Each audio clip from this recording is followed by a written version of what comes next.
बोले कि आज मत पूछी बहुत टाइम लगेला ग्रीसिंग करावे में हमके तो 100 रुपया लीटर मिलेला किलो से ग्रीसावा किलो से ना मिलबे ना को हमके मतलब हो जाला कहले कहीं मत एक्स्ट्रा हो जाला हटावे पर लगी रिस्क अब रहे दे लोग हो गए वाह भाई वाह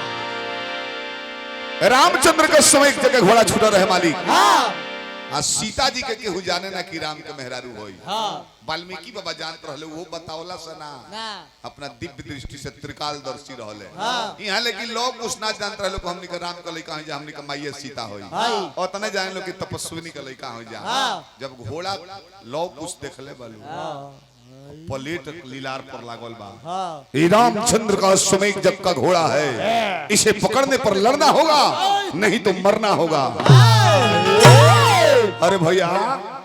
माई कहले भी हमनियो के क्षत्रिय के लइका हो जा भले जानत नहीं जाके कर लइका हो जा कि होई जा क्षत्रिय नु आई हेलो क्षत्रिय बे बड़का हमनी के ना हो जा घोड़ा धरा आ धो के घोड़ा फेड़ा में बांध दी होलू अब शत्रुघ्न जी देखले कि होते होते ले गए दूध मुहा बालक रामचंद्र का भाई शत्रुघ्न जो शत्रु का हनन करता है घोड़ा के साथ है और तुम घोड़ा पकड़ लिए छोड़ दो बच्चे छोड़ बच्चे बबुआ लो बेटा छोड़ दो लो छोड़ा एकरा का पकड़ला पर लड़ाई करे के पड़ला त कुछ कहले कि हमनी के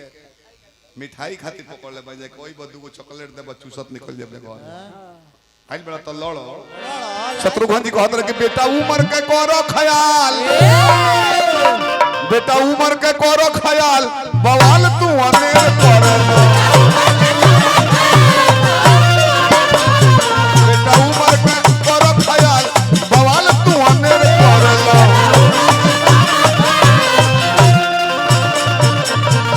ए मानो मानो हमार बात तहर पवन हवे जात कालो गोल बड़ो घात देखलो सेना के जमात तहर मुड़िया पर नाचत बाकाल तहर मुड़िया पर नाचत बाकाल बवाल तू अनेर करलो तहर मुड़िया पर नाचत बाकाल बवाल तू अनेर करलो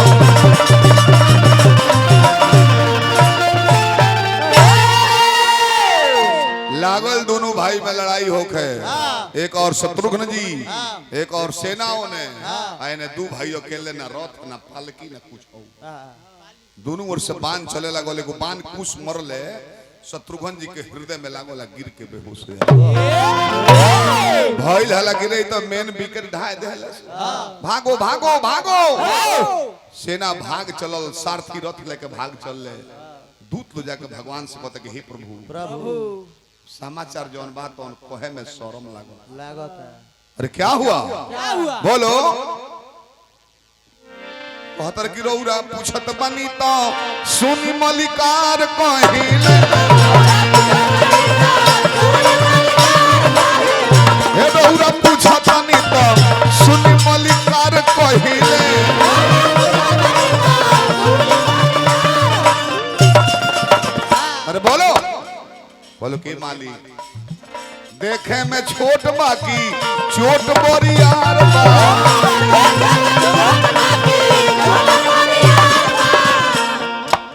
भइले शत्रुघ्न मूर्छित मनवा लाचार बा अब अपन पालन करी धर्म के चल के कोइल जाओ लड़ैया सभी करे मलिका चल के कोइल जाओ लड़ैया सभी करे मलिका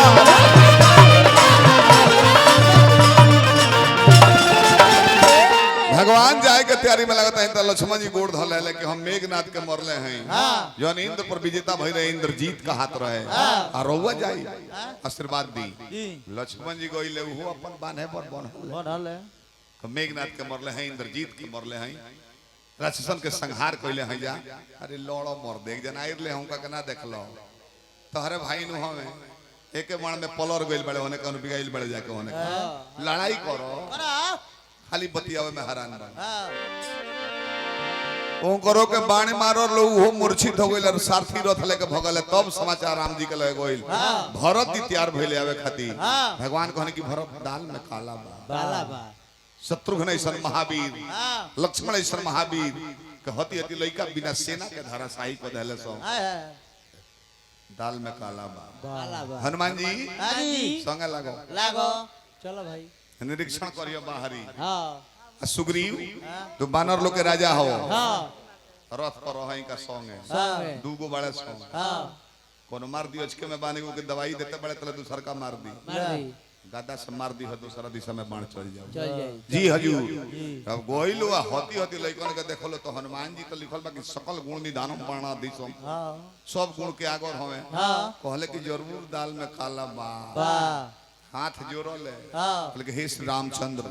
यदि हृदय से भक्ति कइले होई ते लइकन के माई बाप हमरा आंखी के सुझा जा आ तले देखो तारे कि राम सीता लोग पता लो हनुमान जी कहले कि तुम मलिकारे के लइका हो हां अब लड़ो ठीक ना कहाई ना तले ब्रह्मा चला के बांध दियो लो फेड़ा में जान से बना गइले हां चाहते तो तूर देते वरदान रहे कि ना तूर ले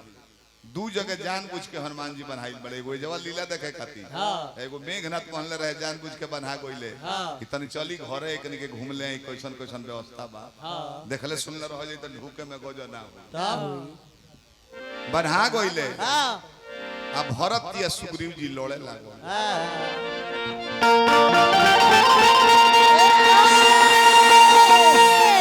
ठेठ हमारा छपरा जिला के लय हियो कि दोनों दल के भइल बाटे अरोन में भिरनावा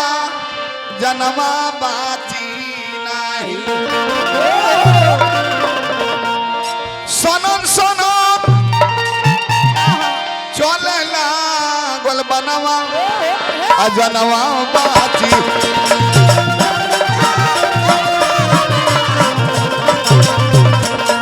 सनन सनन चलेला गोल बनवा अजनवा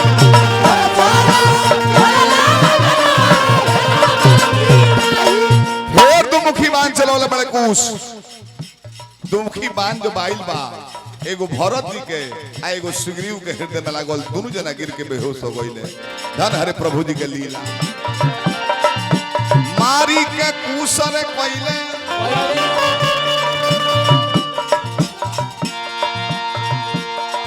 कि मारी के कूस तो कइले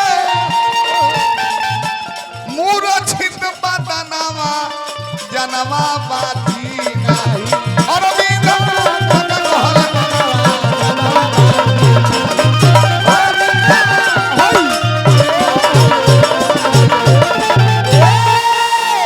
अंतिम में भगवान राम चल बानी लड़े खाती आज वो लइकन के रूप रेखा देखले बानी कोनो जादू जाने लो बबुआ कैसे हमरा तीन तीन को हनुमान नहीं बड़ो तारा का फेड़ा में पहले बोलवा तू बनहाइल बड़ो हनुमान जी हाथ जोड़ने के मलिकार और लीला अपरंपार बा हमरा के अपन धर्म निभावे दी रौरा अपन धर्म निभाई तब हनुमान जी के छोड़ के लौ कुछ और भगवान तक तनी रात तार लोग के नाम बबुआ तो हमर नाम लौ हो हमर कुश हो बाबूजी के नाम नहीं जानत ना पता नहीं खे नहीं खे माई के नाम तपस्विनी है हाय तपस्या करेली घर कहाँ हो जंगल में रही ले जा अच्छा तो कुछ पता नहीं खे घोड़ा धोले पड़लू तालो पर हम हथियार चलाई तो कैसे चलाई कैसे कि मनवा मोहता दे अरूपवा तोहार अब बबुआ लो हो नहार लागे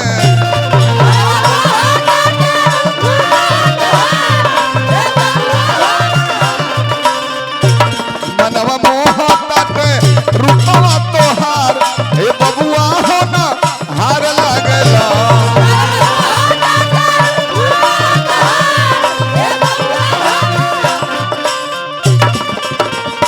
ए दूध मुहा बड़ो बालक तहर के हम प्रति पालो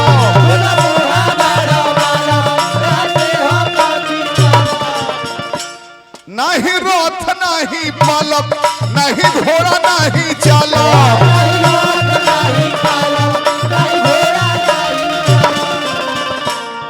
देखे में तो ठीक ठाक लागता ओरे जात बुझाता बोला कौन हटे कुल परिवार ए बबुआ बबुआ जा तो पता नहीं के हो बताओ बोला छतरी अहिर कि हवा भूमिहार बबुआ हो ना हार लगे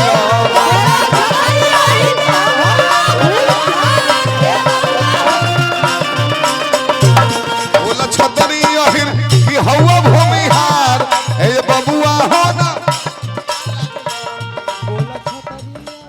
आराम से अच्छा कोनो बात ना गंगा सागर भैया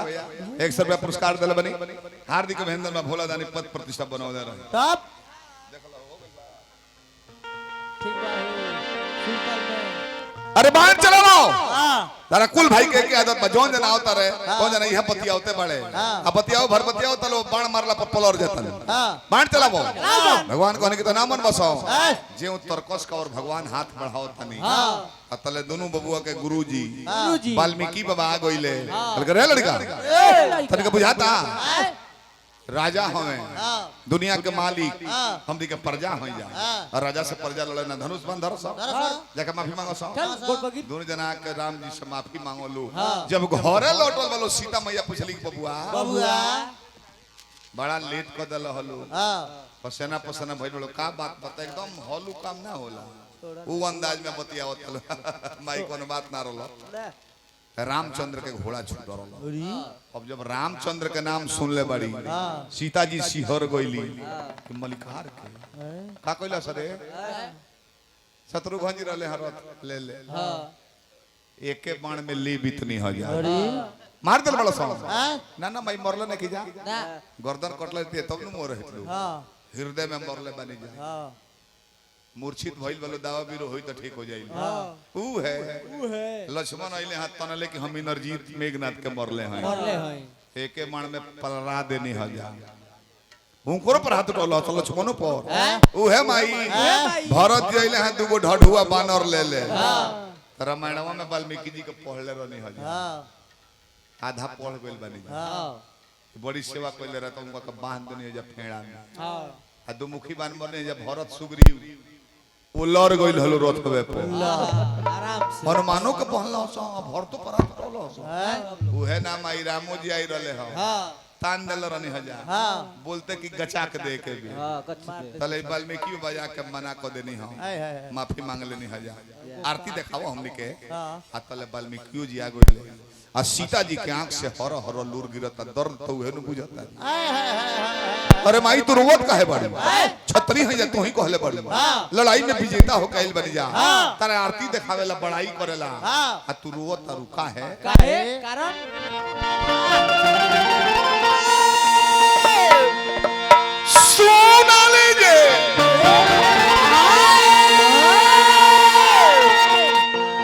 लोके बचनवा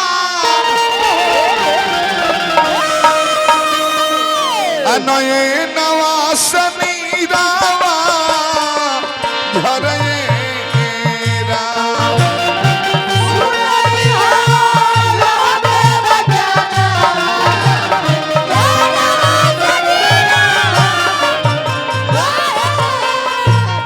अरे माई तो रोवत काहे बाड़ू बोले कि रोवत नहीं यही से ऊ नहीं के हवलो सनतानावा ऊ नहीं के हवलो सनतानावा नैनवा से नीरावा घरे राम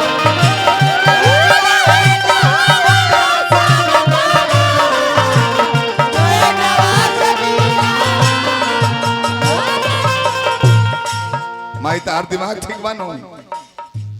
हमने के उनका संतान है जा हाँ तो एक और माने कि जब हमने के राम का लड़का हो जा तहरा से पैदा ले ले बन जा तो एक और माने कि अयोध्या के महारानी सीता तो ही हो हाँ अब जतने लोग उस रोवता लो उतने वाल्मीकि जी रोवता नहीं उतने सीता जी रोवता नहीं कहलो माई तो भइल कैसे तेज दिहले हमरो सजनवा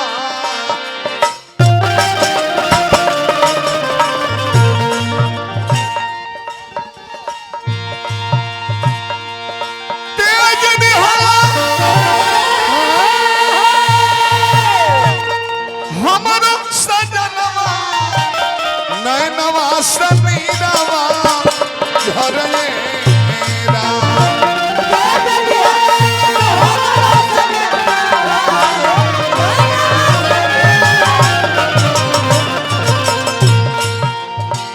भवन छोड़ी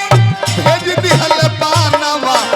भवन छोड़ी भेज दिहल बानवा नैनवा समीरवा झरे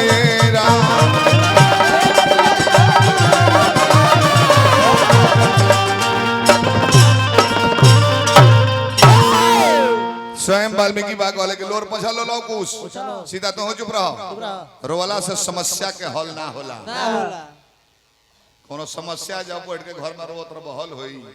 दुनिया का कोई ऐसा समस्या नहीं है जिसका हल नहीं है पवन यादव जी पुरस्कार दिल बनी हार्दिक शुभकामना कोनो समस्या ऐसा बनल नहीं है जाना के हल ना हो सिवाय वो को केतनो भोर परब हल जो होबो खाए बैठबो तले फफक ओकर हल नहीं खाए भाई तब ओकर हल जे रोग देले बा उहे हल करेला कहले कि लोग कुछ जालू आ जाके पूरी नगर में जहां कहां ले पढ़ले बड़ा शर्मा है बबुआ हमर लिखल का कहां ले पढ़ले बड़ा स दोनों बताओ सो बोलो कि लंका पर विजय प्राप्त केले बनी भगवान हां वो जब वाले पढ़ले बन जा सीता जी अग्नि परीक्षा जो देले बड़ी आगी में ढूकल बड़ी अग्नि देवता निकल के सीता के लेके कि पवित्र है राम इसे ग्रहण कीजिए भगवान लेके उतने ही जाले ऐसा ज्ञान नहीं के भाई अच्छा इतना याद बनो जाके नगर में सुनाओ सनातन से काम बन जाए अब जब आके राम जनम सीता स्वयंवर धनुष तुरल ब्याह होइल वनवास होइल सीता के हरण भइल रावण द्वारा लक्ष्मण के शक्तिवान लागल रावण पर भगवान की विजय अग्नि परीक्षा के जब प्रसंग सुनावे लागल गांव भर के लोग रोवे लागल धोबिया अलगे रोता कि राजमाता सीता के कौन गति पर हम पहुंचा दे जे राजा के बेटी सुकुमारी सीता राजा के धर्मपत्नी राजा के पतोह आऊ राजकुमारी के जगत जननी बने के अवसर रहे राज भोगे के और हमनी के कंदमूल खाए पर जंगल में मजबूर कर देनी रोवत आलो दूत लो जाके वशिष्ठ बाबा से कहल की बाबा दुगो लइका आइल बड़े सो आई एकदम सही सही गावत र राम जी के चर्चा सांझी के बोलवावल गइल आ शुरू कइले बा लोग आवे के सभे खुश बा भरत जी शत्रुघ्न जी लक्ष्मण जी सुग्रीव जी नजर नहीं खेलो मिला पौत लई कौन सा काहे लाजे मुड़ नीचे कोइले बारे पूछी का है अच्छा रहुआ के मैरवा बाजार को कोनो एक हफ्ता पहले दम भर पटक पटक मार के मुंह फोड़ देले होके और वो प्रोग्राम सुनत नहीं बगले में कुर्सी लगा के आके ऊपर जाओ रौरा को नहीं निमन लागी तो फिर मैं रहब के कहूंगा जैसे उठ के दूसर जगह बदला जल्दी अब तो एक हफ्ता पहले दम भर कान कान मरले रहले अभी कुछ हनुमान जी हंसत रहे वो तो लीला भगवान के देखत रहले आई केहू से केहू बोलत नहीं खे जे नहीं खे जानत तो नहीं खे जानत बाकी लक्ष्मण जी शत्रुघ्न जी को शत्रुघ्न जी के होने खंता को कि बाबू हो पारा पारी मरले बड़े सो अब वहीं घाव दुखाते बा लीवर में कहे जा जब राम कथा कहे लागलू सीता जी के बियाह लेके हु ना रोवल ना वनवास भइल तबो के हु ना रोवल रावण पद भइल तबो के हु ना रोवल लेकिन जब सीता जी से भगवान कहता नहीं हे सीता इतना दिन रावण के यहाँ रही हो अग्नि परीक्षा देना होगा आज जरते आगे में जानकी जी ढूक गई सोभे रोता अग्नि देवता प्रकट हो गए जब लेके निकले ई प्रसंग जब सुनौले बालू जतने धोबिया रोता उतने राम भरत शत्रुघ्न लक्ष्मण तीनों माता लोग गुरु वशिष्ठ बाबा सारा लोग प्रजा रोवे लगल अब वही समय के बाद वाल्मीकि जी सीता लेके संग ही सीता जी के लेके पधरले बड़े कहले कि हे राम राम जी कहने गुरुदेव रुवा त्रिकालदर्शी हैं गोड़ लगनी है हे राम मेरा सारा पुण्य नष्ट हो जाए मेरी सारी विद्या रद्द हो जाए यदि मैं झूठ बोलूं ये सीता गंगा के समान पवित्र है राम इसे ग्रहण कर लो रौरंगे अब ये ग्रहण कर ले ताकि एगो पति के नाते एगो राजा के नाते ना इतना हमर प्रजा बा राजा के प्रजा संतान होले आ संदेह बा प्रजा में सीता के ग्रहण करब कब फिर हमारा प्रजा के सामने अग्नि परीक्षा दी है तो और परीक्षा के नाम सुन ले बिहार की करेजा फाड़ जाए सुसुक के रोवत तारी आ कहली कि हे नाथ परीक्षा दे तब थाक गइल बानी जन्म भइल हो परीक्षा रहे बिना माई बाप के घोइला में से निकल हाँ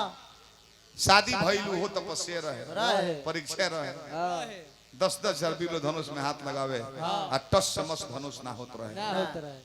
न बाल न बच्चा बियाह के बाद वनवास हो गइल परीक्षा रहे रहे सीता के रावण हरण कइलस परीक्षा रहे रहे लक्ष्मण के शक्तिमान लागो रहे हाँ। छछन छछन रोले रहनी हाँ। परीक्षा रहे कि हमरा चलते देवर गुजर मत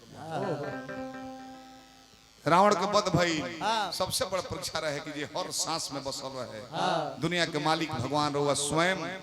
हमार पर विश्वास ना कोई अग्नि परीक्षा लेनी अब थाक गइल बानी वाह देहाती औरत के दुख में बिलखे लिए में उहे सजाओ कि विपत्तियों में डोलले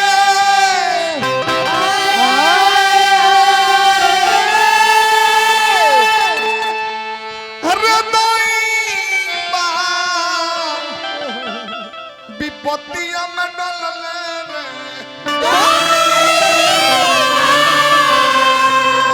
एहे अबला अवरतिया के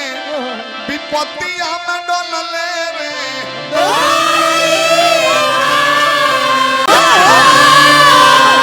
काहे कि जिंदगी में आइल में अफतिया विपत्तिया में डोलले रे सारी प्रजा देखी सती के जुबान ब्रह्मा विष्णु शंकर नहीं खन काट सको ना धरती फाटे कहलिए सभे देखता हाँ दरबार में धरती दू फारा फाटल बा हाँ। आ रथ पर बैठल धरती माता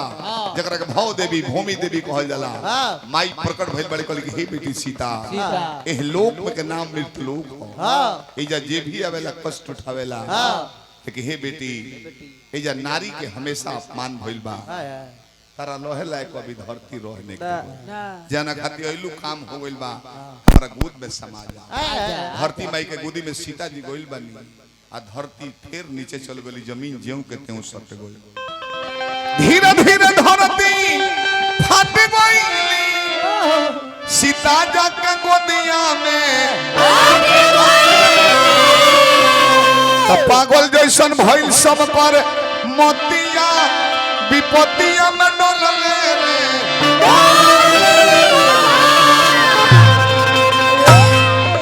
भगवान के क्रोध हो गई तरकस में हाथ डालने बनी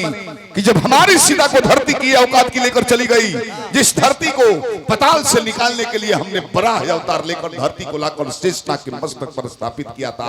धरती की ये मजाल हमारे सामने हमारी सीता को लेकर चली जाए एक ही बाण में सारे ब्रह्मांड के जीव जंतु मार डालूंगा उथल पुथल मच जाएगा हमारी सीता नहीं तो कोई नहीं अतले कमल के फूल पर विराजमान ब्रह्मा जी दरबार में उपस्थित हो गई यानी कि नहीं राम इस कार्य के लिए सीता इस धरती पर अवतरण हुई थी वो कार्य पूर्ण हो चुका है अधर्म का नाश हो गया है धर्म का झंडा फहरा रहा है अब क्रोधित मत होई अरे जय की समैया आ गईली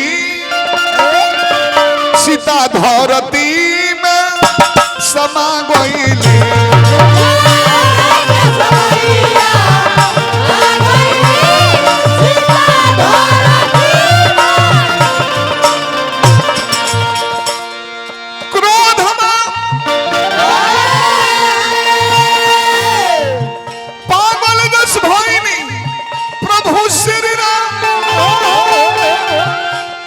सारा धरती के काम आजू को देव तमाम बर्बाद करेंगे ना सीते ना कोई रो रो जाए के समैया नजदी का गोइली रो रो जाए के समैया नजदी का गोइली सीता धरती में समा गोइली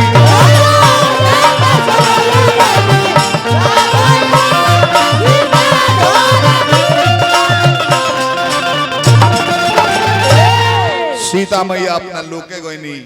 एह दादी के भी जना दादी के श्राद्ध कर्म में जुटल बनी जा आत्मा वो लोक में जाओ शांति मिले बाल परिवार पर अपना कृपा दृष्टि रखले रहे